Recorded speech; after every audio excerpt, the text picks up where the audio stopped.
O nome Saulo significa o grande. O nome Paulo significa o pequeno. Ao fazer esse filme,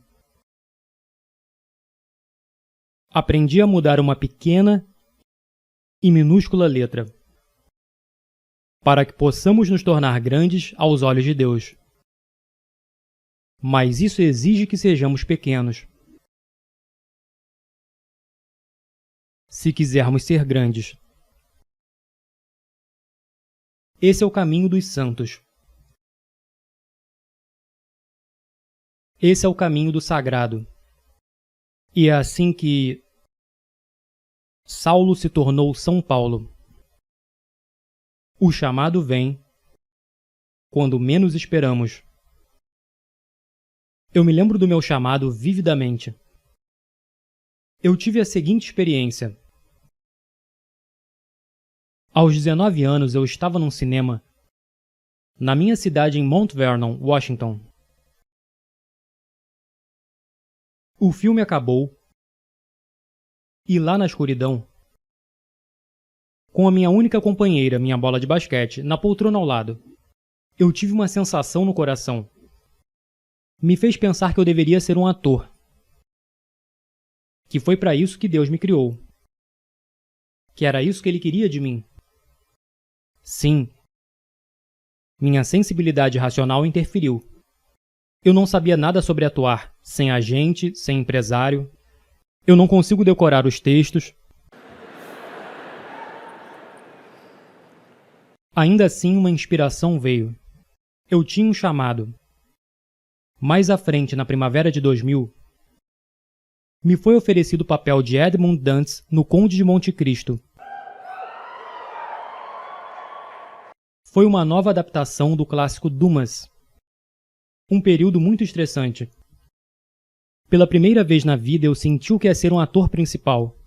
E eu me deparei com aquilo que eu almejava alcançar por tanto tempo, mas não tinha paz. Tudo nesse filme foi uma batalha. Meu personagem, Edmund Dantes, está preso injustamente. Tanto no livro quanto no filme, ele escreve com uma pedra na parede: Deus me fará justiça. Com tudo contra ele, aquele homem solitário se compromete a se libertar e vencer o mal, incluindo o mal que vive nele. Há uma cena maravilhosa entre Edmund e outro prisioneiro, um sacerdote, interpretado pelo grande Richard Harris. Numa profunda depressão, em um momento de total desespero, quando o sacerdote está no chão à beira da morte, ele se dirige a Edmund e diz sua lição final: Não cometa um crime pelo qual você está sendo condenado. Lembre-se do que Deus diz: a vingança é minha. Eu olhei para baixo e disse: Mas eu não acredito em Deus. E ele diz para mim: Isso não importa, Edmund. Ele acredita em você. Ele acredita. Deus ama cada um de nós pessoalmente. E Ele está lá para nós. Mesmo em nossos momentos de maior desespero. Depois de gravar Monte Cristo, inexplicavelmente eu recebo uma ligação de Mel Gibson. Meu agente não ligou, meu empresário não ligou. E eu não conhecia Mel Gibson. E eu não estava tentando conseguir esse papel, porque ninguém sabia que ele tinha um projeto em andamento. Mel Gibson. Ele quer que eu faça o papel de Jesus Cristo. Ele quer o cara com as iniciais de JC, que a propósito tinha 33 anos, para interpretar Jesus Cristo. Isso é uma coincidência? Eu não acho que seja. A sua vida é uma coincidência? Ou seria uma oportunidade? Talvez alguns de vocês estejam deprimidos agora, ou confusos, incertos sobre o futuro, feridos. Mas não é o momento de desistir, nem de se dar por vencido. Quando eu estava lá em cima na cruz do Calvário, aprendi que em seu sofrimento estava a nossa redenção. Lembre-se que o servo não é maior que o mestre. Cada um de nós deve carregar nossa própria cruz. Existe um preço pela nossa fé, pelas nossas liberdades. Eu fui literalmente açoitado, chicoteado, crucificado, atingido por um raio. Sim, cirurgia de coração aberto. É o que acontece depois de 5 meses e meio de hipotermia. Um dia, durante as filmagens, meu braço estava preso numa viga pesada. Então alguém me puxou para outra direção. Meus músculos torceram e meu ombro foi deslocado. Eu caí no chão, fui de cabeça na areia. E essa cena permaneceu no filme. Mais adiante no filme, o próprio Jesus experimenta o deslocamento de seu ombro. Bem, agora eu sei como isso é sentido. Todos os dias eu tive que levantar essa madeira. Foi como uma penitência. Meu ombro estava rasgando, ficando em carne viva. E hora após hora, ficava cada vez mais pesado. Mas se isso tivesse sido filmado no estúdio, você nunca teria visto essa performance.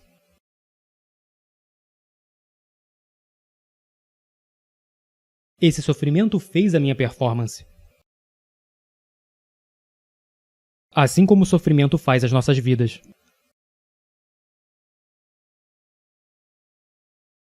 Alguns de nós nesse momento, e vocês os conhecem, se agarram a um falso cristianismo.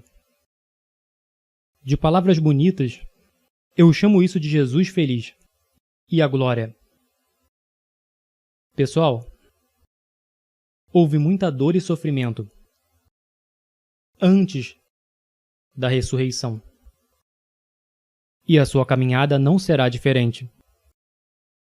Então abrace sua cruz e siga em direção ao seu objetivo. Eu quero que você entre nesse mundo pagão. Eu quero que você entre nesse mundo pagão e confesse descaradamente sua fé em público. O mundo precisa de guerreiros orgulhosos, animados por sua fé.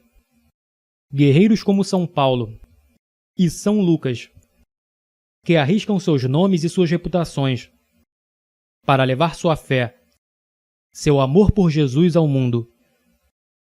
Deus está chamando cada um de nós, a cada um de vocês, para fazerem grandes obras, mas quantas vezes nós não respondemos e ignoramos sua voz como se fosse um devaneio mental?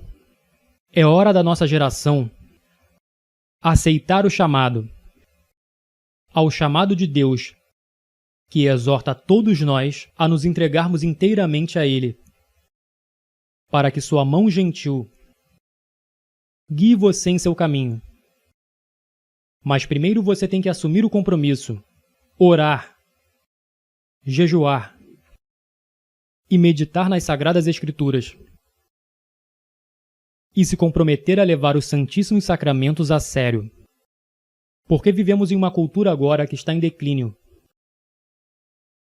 As pessoas estão em perigo de sucumbir nos próprios excessos.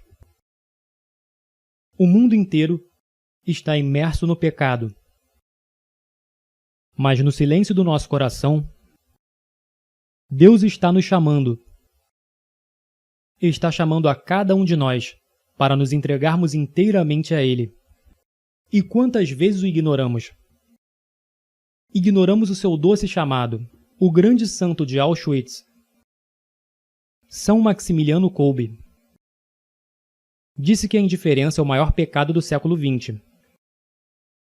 De fato, meus irmãos e irmãs, também é o maior pecado do século XXI. Temos que nos livrar dessa indiferença, dessa tolerância destrutiva para com o mal. Somente nossa fé e a sabedoria de Cristo podem nos salvar. Mas isso requer guerreiros prontos para arriscarem suas reputações, seus nomes e até suas próprias vidas, para permanecermos na verdade. Coloque-se à parte dessa geração corrompida. Seja santo. Você não foi feito para se encaixar. Você nasceu para se destacar. Agora, em nosso país, estamos felizes em seguir com a correnteza. Nós temos um culto à liberdade agora, em que todas as opções são iguais, não importa quais sejam as consequências. Você realmente acha que isso é liberdade? O Papa João Paulo disse: a democracia não pode ser mantida sem quaisquer obrigações específicas, sem as verdades morais sobre a pessoa humana e a sociedade. A questão fundamental colocada por uma sociedade democrática é a seguinte: como podemos viver juntos? Buscando uma resposta para essa pergunta, a sociedade pode esconder verdades morais e razões morais? Toda geração americana precisa saber que a liberdade existe não para você fazer o que quiser, mas para que você tenha o direito de fazer o que deve. Essa é a liberdade que eu quero para você. Liberte-se do pecado. Liberte-se de suas fraquezas. Liberte-se da escravidão imposta a nós pelo pecado. Essa é a liberdade pela qual vale a pena morrer.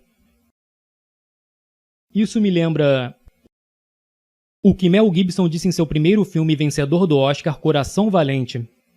O que ele disse ao seu pequeno e desorganizado exército. E eu digo a vocês essa noite: eu vejo um exército inteiro de meus compatriotas aqui desafiando a tirania. Vocês vieram lutar como homens livres. E vocês são homens livres. O que vocês farão sem a liberdade? Vocês lutarão? Um homem diz: não, correremos e viveremos. Sim. Lutem e vocês poderão morrer. Fujam e vocês viverão. Pelo menos por enquanto.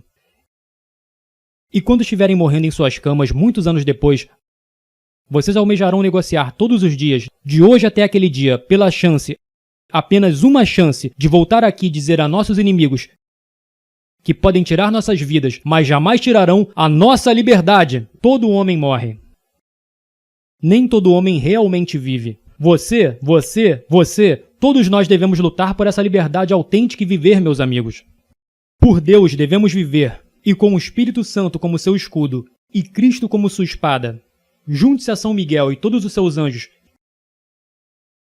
Envie Lúcifer e seus capangas ao inferno de onde eles pertencem.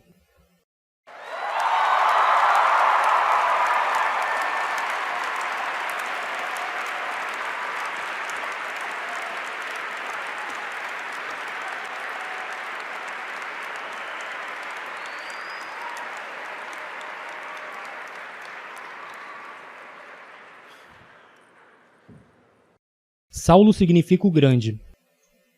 O que Paulo significa? O pequeno. Então, se quisermos ser grandes aos olhos de Deus, o que precisamos ser? Pequenos? Quero dizer, o que precisamos ser? Desculpe. Pequeno. Que Deus ame e proteja todos vocês e os guie por todos os dias de suas vidas. Eu não posso te ver agora, mas mal posso esperar para te ver no céu. Amo vocês, que Deus abençoe. Lute firme.